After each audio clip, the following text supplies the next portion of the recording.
My name is Joaquin, and I'll be presenting to you Lotus Springs Resort and Casino. In 1976, a man owned 10% of a small company called Apple. 12 days later, he sold his share for $800, not because he was incompetent, but because he was afraid of debt, of failure, of the unknown. Today, that same 10% would be worth over $200 billion. His name was Ronald Wayne. And Mr. Wayne didn't lose that future because he lacked intelligence, but because he feared change. And we all fear change.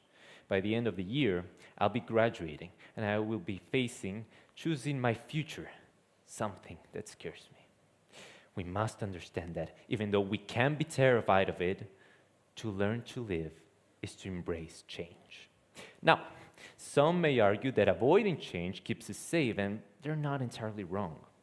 Change is risky, but staying the same is risky as well.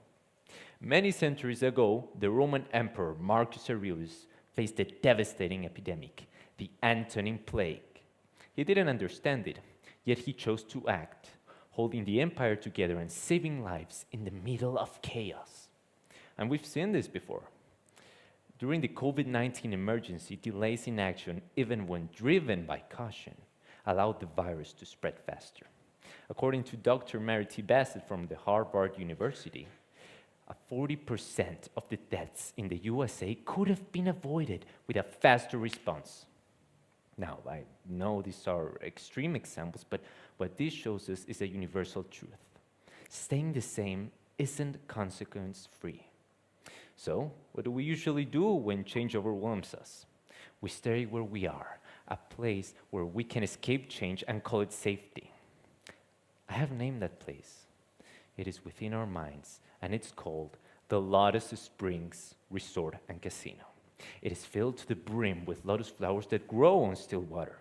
And when the guests eat them, they forget their worries, but don't be fooled by it. It appears as a comfortable trap that promises to free us from our freedom. Wait, freedom, you might be asking. Don't we want freedom? The truth is, we don't.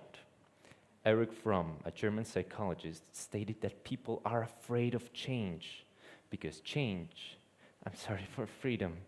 freedom implies responsibility, uncertainty, regret.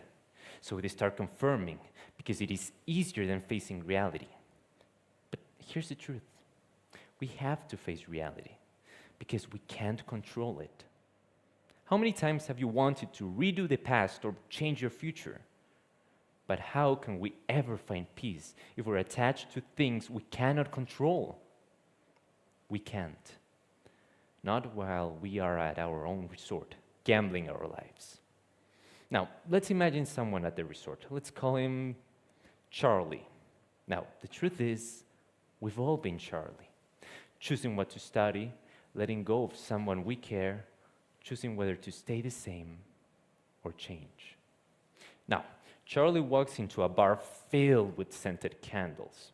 The bartender over there knows everyone there is struggling. So he grabs a lit candle and an unlit one and says something I want you to remember.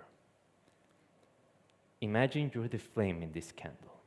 Staying in your wax feels safe, but if you remain too long, your shelter melts and comfort turns into quiet pain. Moving forward to the next candle, it's hard, it's uncertain, it's uncomfortable, but it's how you grow. From candle to candle, that's how you become who you truly are.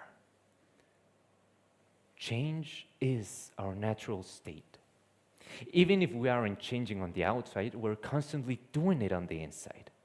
We are afraid of change because we know what we are leaving behind, but we need to imagine what we could achieve.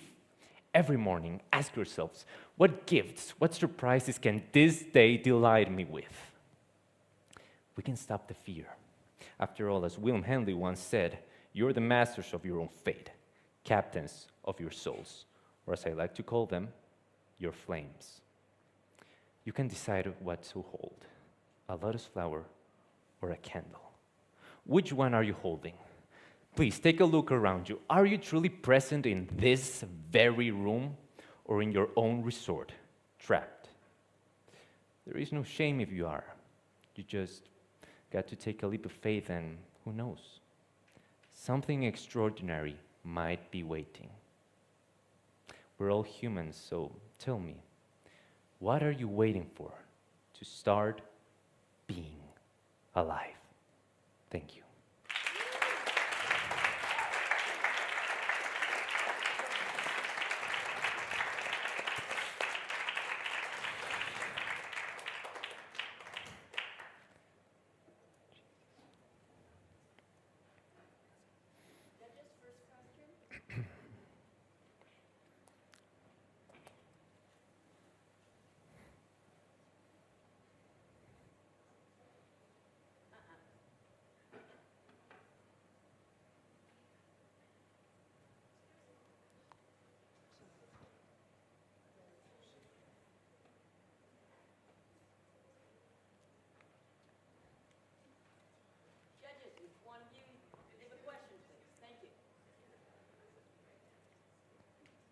Do I?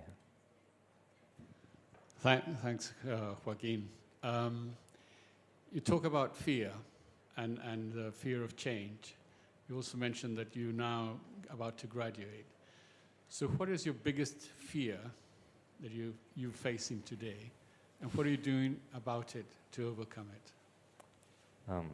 Well, something that has been ringing in my mind for quite a while is that there's a person I want to become in the future. There's an identity I have as a goal, and I am afraid I won't achieve it. That somehow something I won't end up being the person who I want to be. I won't stop fighting for it, of course, but I want it. I really do.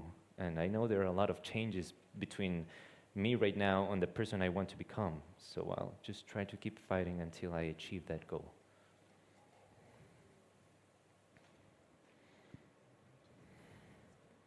And I would like to ask a question.